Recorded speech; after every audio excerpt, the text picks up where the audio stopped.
transition from rear triangle to front triangle. We'll just do the setup we did on Tuesday from side control. So we talked about, when we started this mesocycle, there's 5 triangles. Okay? They're divided into 2 categories, category A and category B. In category A, we spent a lot of time in the front triangle, then we looked at the opposite side triangle, and now we're looking at the rear triangle. Okay? They all fit together. If you get the one and your opponent makes a certain response to defend one, it gives you the other 2. Okay? The other category is category B, just whatever you want to call them, Danaher calls them that. We have the side triangle and the reverse triangle. We get to them in the next few weeks, but they're quite small. You can't jump categories. Well, you can unless you're fighting someone who hasn't a clue and has made a mistake. That's really the only way. It's not that you've done anything cool. So we'll do the setup from that we did on Tuesday. So again, Crippy's his hands in boxing hand position. We talked about if his elbow was clamped, I would make an underclass grip. I start moving towards north-south, get my thumb beside his elbow, but I can't enter at the elbow, so I pulled his arm forward and entered at the wrist. Once we got to our position now, the battle was to get him on the side. So when I lock the Chimera chop, once I get to there, I bring my left shoulder over his elbow and I sprawl on that elbow. Now he's carrying my weight. I go foot to foot, and then I'll keep moving my elbow towards his shoulder. Notice how it wipes off the mat. Immediately I fill that space. Step over. And now I need an unweighted leg. So as I sat back, I lean to my left, and we were into the same scenario. He goes hand to hand. I get my feet in. And push. And now I'm inside position. So, from there, we talked about how I get wrist to wrist, and he looked to bring his arm above his head, and now I'm starting to cut the angle. Free, stay here. The battle is, can I connect my instep to the back of my knee before he can stop me? So usually, getting my foot from here to here is the battle. And a lot of reaction that's going to happen is, as I go to do that, Crippy's hand, notice the way I've got my foot on the inside of his armpit. His hand can come down and grab my heel. And now, see the way I can't make the connection? Okay. So the minute this happens, the first thing we're thinking about is we're making a transition to one of the other 2 triangles. We look at opposite side triangle transition on Tuesday. We're going to go for the front triangle. This is very easy. The mistake people make is they stay in the rear triangle position, which is stirring into the top of the head.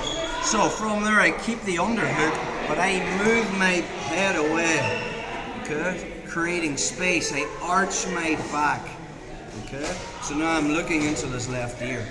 Now I'm going to use my free leg, I'm going to throw it over, and I put my heel in the arm that's connected on the arm that's grabbing my foot. And I use that to push. Option 1, he does nothing, just attacking me. Okay? But what's going to happen is, from that position, he's going to turn into me. And by sheer luck, I control the head, and we're back into. Okay? Let's look at that again.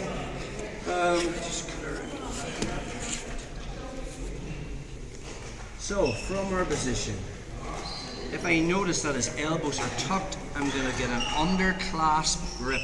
So the back of my hand is coming to his wrist. Start cutting an angle towards north-south. Notice the way I can't enter my thumb at the elbow, so I pull his arm across, and there'll always be space here. So I feed that in. Then the battle is, can I get him onto the side with the Chimera chop, or do I need to make him carry my weight? So I glue my left shoulder to his elbow, and I sprawl with a high right hip and a low left hip. Then I go foot to foot, and then I bring my left shoulder towards Crippy's right shoulder, and that moves him up. Find space, step over, lead to my left, with an unweighted leg, and now he's hand in hand. So we're just back into the same sequence again. Heel, heel, push, and an inside position. That's very unassuming. You know, the minute I get this in here, if they're not familiar with the triangle, okay, they're not going to know what's coming next. So now from that position, we can start to get wrist to wrist. I'm looking to fall to the side, but as I connect, Crippy latches on and makes that connection there. My goal is to put this heel in the crook of his arm. But if I stay at this profile, it's just not happening. Alright, I'm too close to him and I'm not the right angle. So I win the underhook and I arch my back so I'm looking away. That gives me much more of a profile to switch this in. You'll never, clamp that tight, bro. You'll never release that from here. That's what's going to happen. So you've got to move this way. And you can't even physically see. I can't see what my heel's doing, but I can feel where it's in. Just press to extract it. If he does nothing, armbar, but notice the way my foot is over his right shoulder. As he turns into me, I find the head, and then scoop it and get my lower back off the mat. The goal was, the main theme of the whole triangle system was not getting his shoulder inside the triangle. So once I come up, I get the inside of my knee to his shoulder, and if I eliminated it, I can find the shin and physically lock.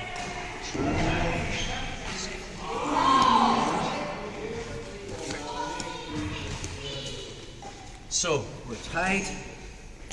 If I feel there's space there, I'll just come in. Good players though will keep that clamped, so you're going to get that underclass grip.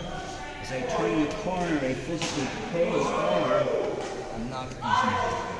Again, if I can use the Danaher chop to roll him, that's fine.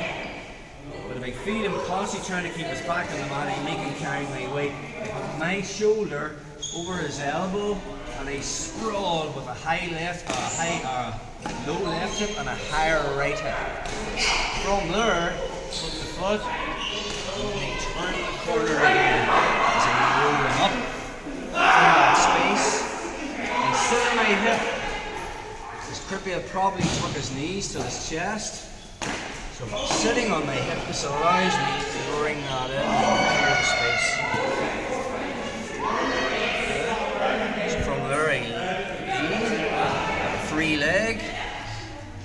Now I get inside position.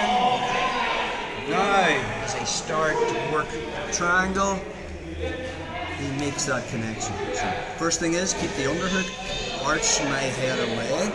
I can't physically see, but I can feel. We're all blessed with this quality, prime perception, right? Put yourself in a dark room and you'll be able to find your other hand or your other foot. So I just get my heel into the crook of his elbow. I push, and now immediately, if Crippy turns into me, I find the head, I'm underhooking, and finishing from triangle. Just throw that, guys, yeah.